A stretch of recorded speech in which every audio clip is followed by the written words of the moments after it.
I've just finished a master's degree in ecology. I just wanted to make a video about my research in marine biology, about the course, and about my field project in the Channel Islands. So I studied at the University of Glasgow in Scotland.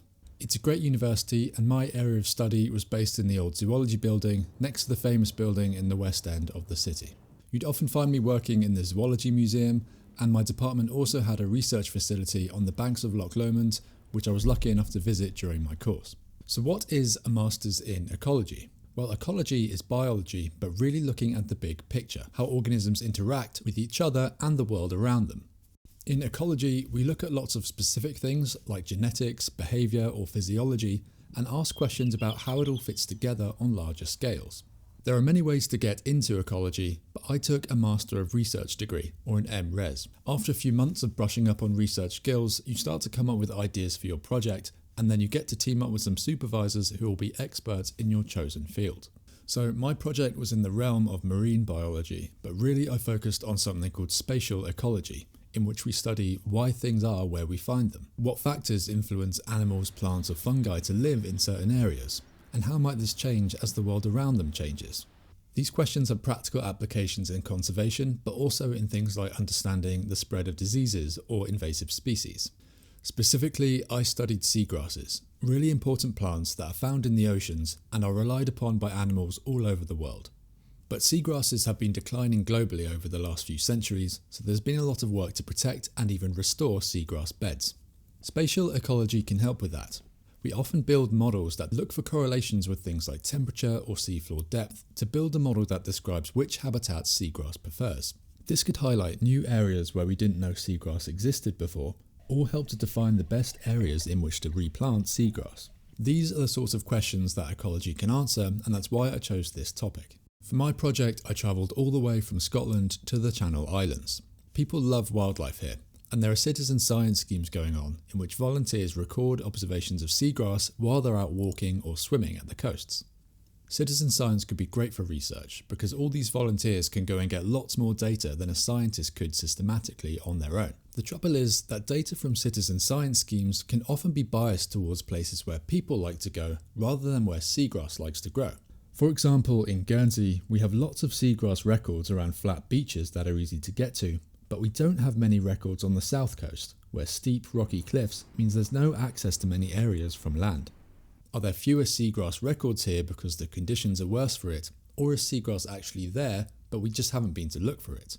If the latter is the case, a model built on that kind of data would give inaccurate predictions and so be useless for anything. So in my project, I looked for a way to account for that sampling bias to improve the accuracy of these models. Also, seagrasses often disperse themselves via seeds, which are negatively buoyant and so sink to the seabed. But the species I studied, eelgrass, also disperses by detaching entire stems which contain the seeds. These float over long distances, allowing eelgrass to spread further afield.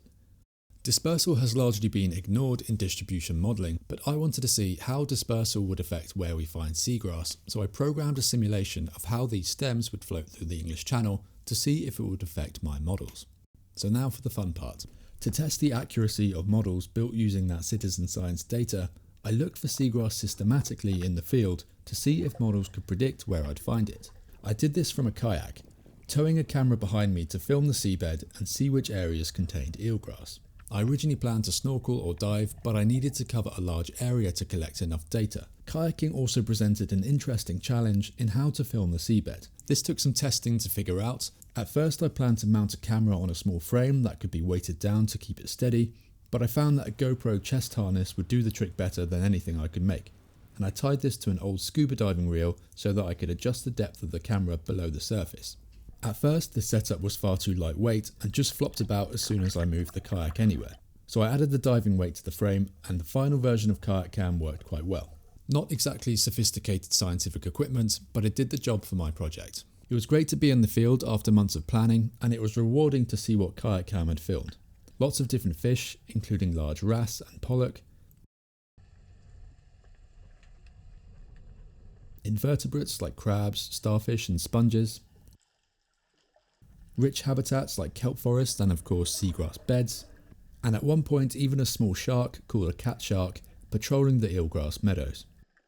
Days were long trying to balance fieldwork and data analysis, and on some days conditions made kayaking quite difficult, but I managed to get enough data to answer the questions for my project. In terms of results, models built using citizen science data could make accurate predictions of where seagrass was found, but that was improved by 7% when I accounted for sampling bias. I also found some patches of seagrass that hadn't been recorded before, and my results challenged assumptions about where seagrass tends to grow around the islands. The dispersal simulation showed that, in theory, we could be getting seeds in the Channel Islands from the north of France, and that the islands could be producing seeds that are then sent elsewhere. But the results were inconclusive, and the simulation really needs a lot of work before it can be used properly in research. But after all of that, it was back to Glasgow to write my thesis and present my findings.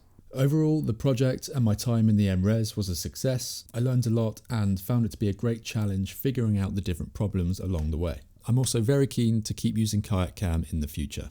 I hope you've enjoyed this summary or even found it informative. Let me know what you think or if you have any questions, and thank you for watching.